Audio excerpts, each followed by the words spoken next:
napansin ng ilang netizens at Kim Paulandia na tila mas madalas umanong magsuot ng maluluwag na outfit si Kim Chiu sa mga kamakailang episodes ng It's Showtime.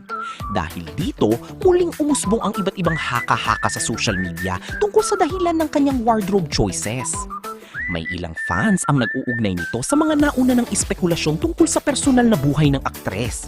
Gayunpaman, wala namang anumang opisyal na pahayag mula kay Kim o sa kanyang kampo na sumusuporta sa mga naturang haka-haka.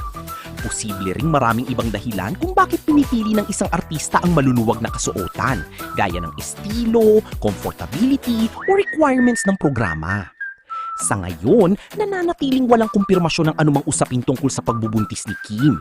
Hanggat walang opisyal na pahayag mula sa aktres, mas mainam na ituring ang mga kumakalat na kwento bilang espekulasyon lamang at iwasang magbigay ng konklusyon batay sa kanyang pananamit.